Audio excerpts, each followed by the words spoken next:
Hi, Tash. Thanks so much for coming on the show today. It's really good to have you on. Hi, Georgia. Thank you so much for having me. Do you want to tell our listeners a little bit about yourself, who you are, and who's in your family? Sure. So I'm Tash. I'm 29 and I've got two babies. My eldest is Betty. She's going to be 3 next month. And this is Leo. He's 11 weeks tomorrow. And we live together with my partner, Jake. Oh, amazing. Look at him. He's so gorgeous. Thank you. And Tash, we had a quick chat off camera about the birth story you'd like to cover. So today we're going to focus mainly on Leo. But do you want to give the listeners a bit of a run through of your first birth with your daughter, Betty? And then we can get on to Leo after. Yeah, of course. So Betty was like pretty straightforward as first births go. I did a hypnobirthing course and I read all the hypnobirthing books and I really tried to sort of get in the zone, but I don't know if anyone else experienced the same. The first contraction just hits you and you are like, oh my God, I'm in this now. Like, as soon as I had that first one, I kind of immediately wanted it to be over. You know, I really panicked and all the hypnobirthing just went straight out the window. I was just in full panic, to be honest, with Betty, which I look back and kind of regret it. But then going into Leo's birth, I was so grateful that I had that first experience because his birth was so different and I was like a lot more like prepared and ready for it, if that makes sense. And like I knew what to expect. So with Betty, did you have a physiological vaginal birth with her? Yes, we did. Yeah. So Betty's had an epidural, but yeah, vaginal birth. And I think I had I had an episiotomy of Betty. Yeah. Which is, yeah, a little bit of an experience, but anyone that's worried about that, like, I would definitely say just do not be worried. It's not as bad as what it sounds. It sounds awful, but I came away like, oh, that was so much better than I thought. So after the birth with your daughter Betty, you had a really positive experience. And when you fell pregnant with your son, were you then hoping just to have another positive hospital birth? Did you have any other desires? No, I enjoyed the hospital, to be honest. Like I absolutely love my midwife, so I did have a really great time with them. So yeah, hospital birth was always my plan. I also live kind of in the middle of nowhere, so the thought of a home birth for me, just in case, like getting to hospital is like at least an hour. So I was just definitely happy to just go in when the time came. Yeah. In your pregnancy with him, in terms of the prep then, did you feel like you knew what you were going to do, or did you do any kind of different birth prep second time round? Second time round, I read the same book that I read with Betty when I was pregnant, and I just got a lot of comfort out of watching, positive birth stories. I used to watch them religiously, like leading up to the weeks of my due date, because I just found such comfort in knowing like other people can do it and you can have a really great time. Even though I did have a good time the first time, it is just such a daunting feeling thinking like I've got to give birth again. And even though I had that epidural, but it was just that I do remember that sense of panic being in the hospital, just being like, oh my God, this is so much. Like, I can't believe this is happening to me now. So yeah, I loved watching positive birth stories. That was probably my main, like the way I got in that headspace. Out of curiosity, where did you watch them? Or did you watch them on YouTube? TikTok, usually TikTok. Yeah, that's it. Yeah. TikTok's amazing for it now. Yeah. And then I would see if I saw one that wasn't necessarily positive, I really made sure just to swipe off straight away. Like I didn't even want to engage with it because I didn't want those thoughts. I just didn't want those thoughts in my head. I just wanted it to stay positive. Yeah, it's so interesting because we're all so different. But like for me, I listened to podcasts more. I've only just got into TikTok and now I'm like, wow, it's a great way to learn about birth. Yeah. But I kind of wanted to know everything. And I feel like you either sit in the one camp, you're either someone who wants to like know it all, the gorier the better, or you're like, not like la la la la la, but kind of like, I'm not gonna, which I get. I am very much the second. But I do have one of my best friends is also a midwife.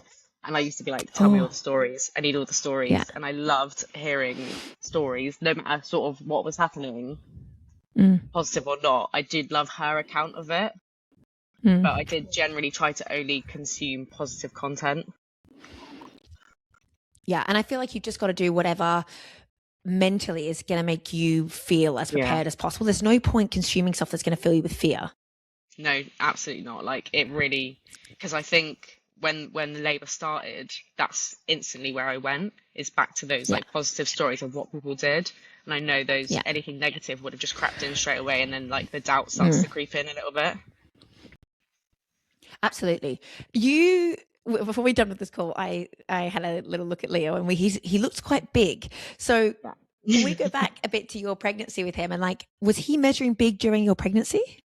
No, he was, I think they said, 75th centile. Okay, so above average.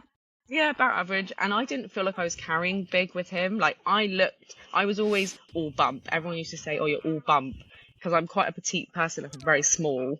And it just used to be this football stuck to the front of me. That's what it looked like, stuffed up my t-shirt. But, you know, I didn't feel like he was going to be a huge baby. And then, he was £8.2 when he was born. So, like, even the midwives were like, wow, he's quite big for you. Like, you're quite small. My partner's also, we're both like 5'3". So he seemed quite big when he came out, definitely. Wow, it's so interesting, isn't it? It's crazy how that works. It's funny. My second, I've got 2 boys. My first was £6.14.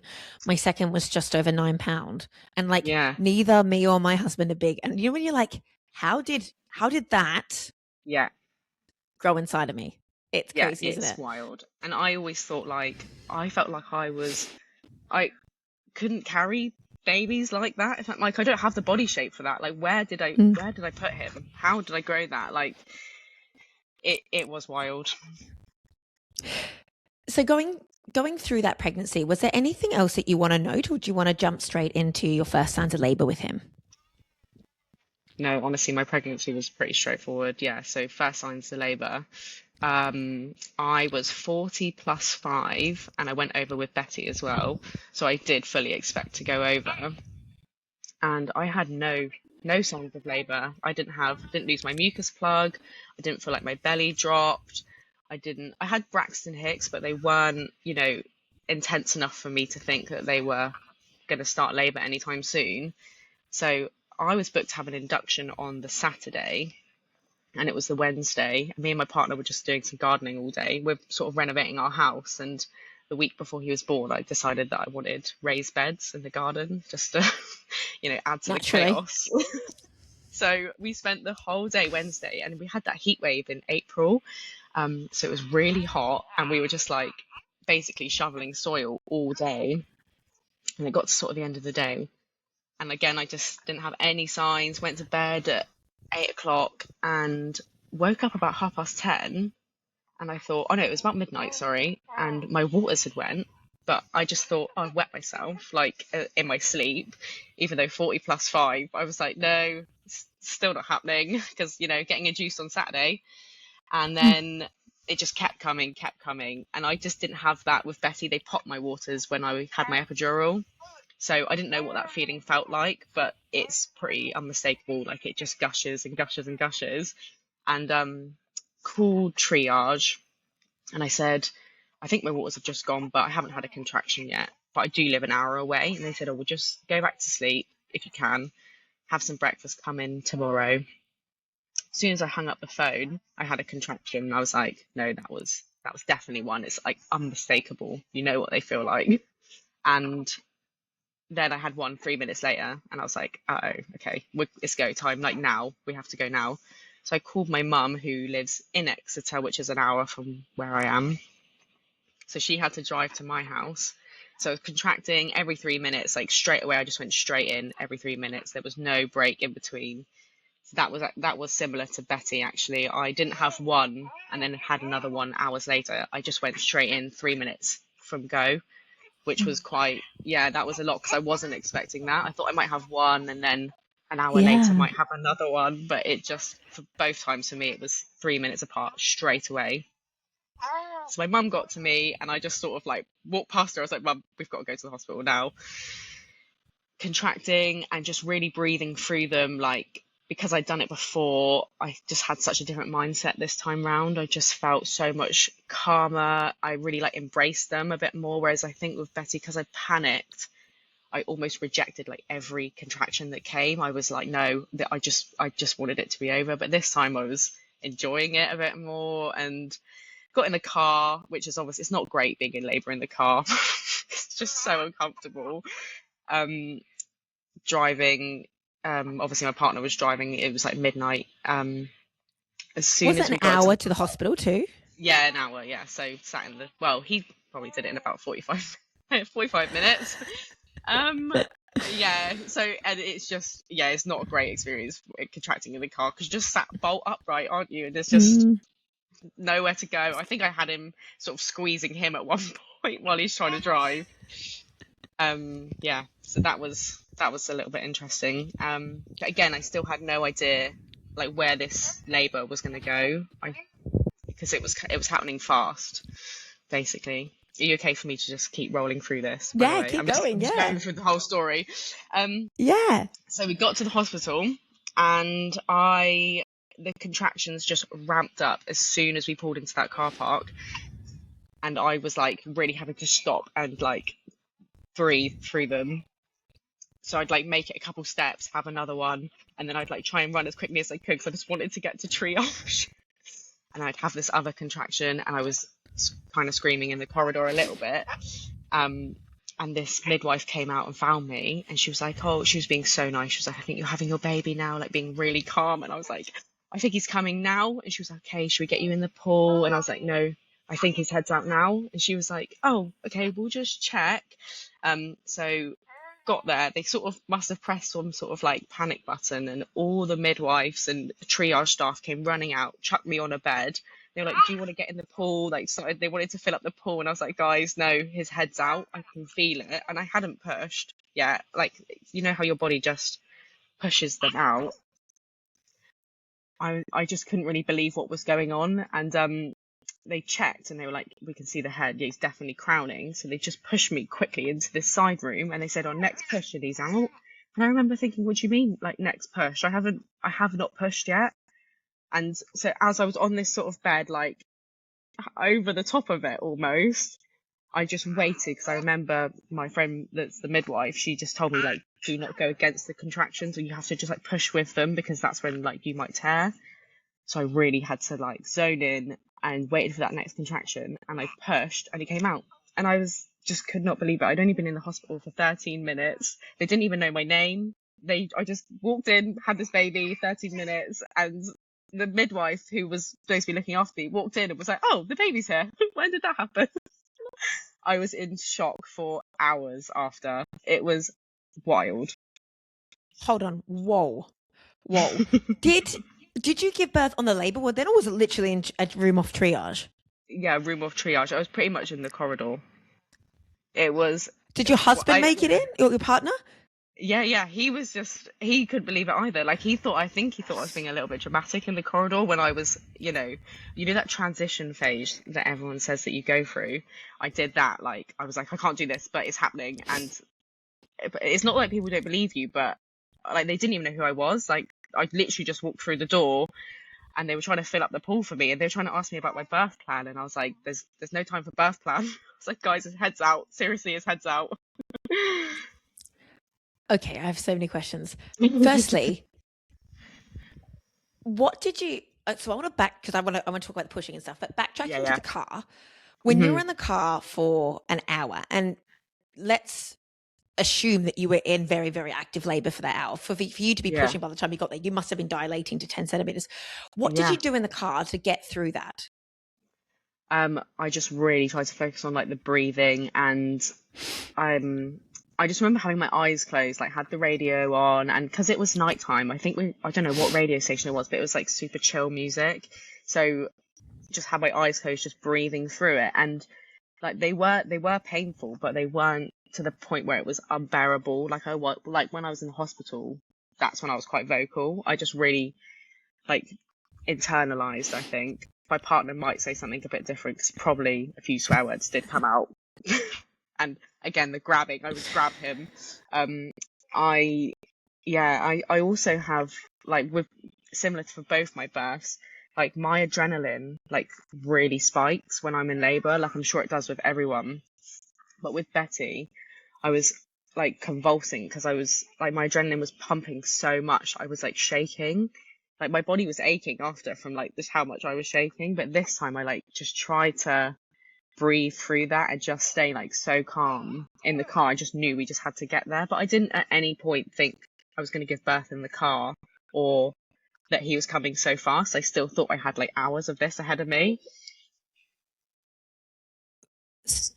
I mean, I'm like just flabbergasted. I don't even have words.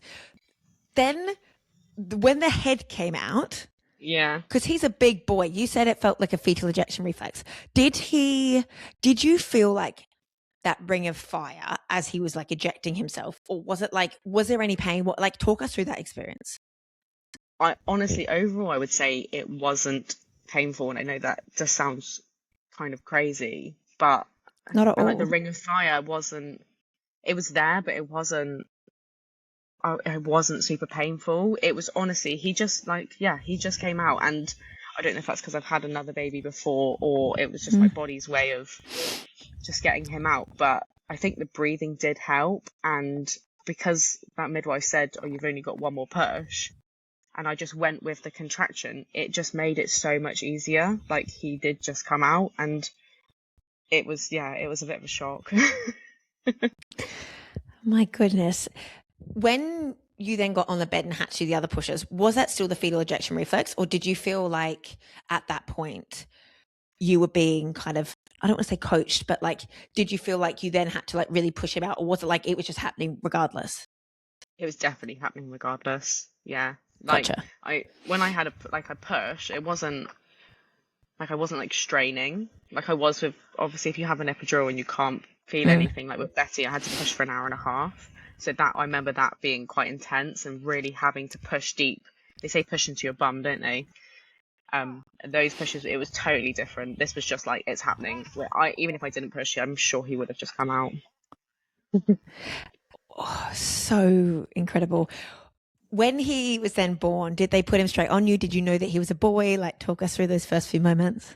So we'd had a gender scan, so we knew that he was thought he was a boy, and but they put him straight on me, and I just had him so close for a whole hour, and they were like, "Is it a boy?" And I said, "To be honest, we haven't even checked." Like, it was just such a shock, and even like the midwives were in shock, and we just had that hour of just being like, oh my god, I can't believe this has just happened. So we didn't actually check for a good hour, but yeah, he was a boy, like they said. And your placenta, how was that delivered? Was that okay? Yeah, that was fine. I had the injection, and one of the staff, like, pretty soon after he was born, like, it couldn't have been more than 10 minutes. They're like, "Oh, we're going to give you an injection now just to help get your placenta out." And I did actually just push back a little bit with that, because I said, I need some time. Like, I'm in shock. I can't believe, like, I've just had this baby. I'm not ready for any kind of injection. Just please, can I have a little bit of time? So we did. So we waited a little bit. I can't remember how long it was. And then I did have it, and yeah, that came out no problem as well. So good. Did you have any tears? So I had a small graze. They called it a graze. I did have stitches. They just did that just to be safe, because it did bleed a little bit. But yeah, overall, no serious tears. So after all this had happened, were you like, did you go home, or were you in the hospital for a bit? Like, so we were home. So the wild thing is, so my daughter Betty went to bed at 7-8. We obviously swapped over with my mum, so she had her, and we were back in the morning with the baby before she woke up. So she had literally just got out of bed, and we walked through the door with Leo, and she was like, "Oh, brother's here." And I was like, "Yeah." So she obviously just had no idea what was going on while she was asleep, and then we were home within. So he was born at I think he was born at 20 past midnight or something like that, and we were home by like 6:30. So yeah, they just sort of left us to it. I think second time round, you're just sort of left to your own. They're like, "Oh, you know what you're doing now," and we were fine, and Leo was fine. So we were just allowed to go, which we were really happy with. Like, we wanted to come home and see Betty. yeah, I think they and the midwives were all brilliant. The only thing, because he was born so quickly, he didn't drain his mucus. Do you know about this? Like how they drain the mucus when they're in the passage coming out? Is that how you explain it? Yeah, I guess like if he shot out, he wasn't like going slow and steady down the birth canal. So what did they say about that? So they didn't actually say anything about that. But again, going back to my friend who is the midwife, I'm sure she's told me before that allows them to drain sort of the mucus and the fluid that they have in their lungs from being in the amniotic sac. And it's a weird word. I thought, oh, is that right? And yeah, so he didn't drain it basically. So when we came home that night, fed him and put him down, he started to almost like choke on it a little bit, and I sort of lifted him up because it didn't really look like he was breathing, and it all just came out, which I kind of wish someone maybe would have pre-warned me about that, because it was so quick. Yeah. Like I didn't know that fluid might still be there and the mucus might still be there. Yeah. So that was a little bit of a scary moment, like first night at home, and we were like, oh my gosh, what's going on? I mean, but he terrifying. seemed to get it all up in one go. And what came out? Like the mucus? Yeah, like all like this mucusy water stuff, and he just kind of was a bit sick. It was like just super runny mucus, to be honest. Like snot. Yeah, like snot. And because if that came out, you'd be thinking like, what is this? Yeah, but then I just thought back to what she had told me, and I was like, I'm sure that's what happens if they're born quickly. But yeah, he Did you like was WhatsApp fine. her and just double check? Yeah, she is literally my point of call. I'm like, hey, what's this? What's going on? Am I in labour? I used to do that all the first time. Really handy having a midwife friend, actually. I have a very close midwife friend as well, and bless her, poor thing. Every pregnancy, every postpartum, she's received so many unsolicited pictures of my knickers and my bump and my scars. I know you haven't asked to see, but can you just check this out? Does this discharge look okay? Yeah. Is this clot too big? Yeah. Is this my mucus plug? Yeah. Oh, wow. Natasha, I mean, I am just flabbergasted is the word, probably. And I was too. Incredible, though. Yeah, so amazing. I would do that 100 times over. Like, it was such an amazing experience. It was just so wild, and I think I was in shock for days after that it happened so quickly. And has breastfeeding been okay? Are you breastfeeding? Are you bottle feeding? Yeah, breastfeeding. Yeah, I've got really lucky with both my babies that breastfeeding's been really easy for us both times. Like we've never had any issues. Yeah, it's been amazing. Yeah. I'm really lucky. And so I have this question. I don't normally. I hate saying regret because I feel like that's a bit of a cop-out and like you can't run a simulation again, but I'm going to say it.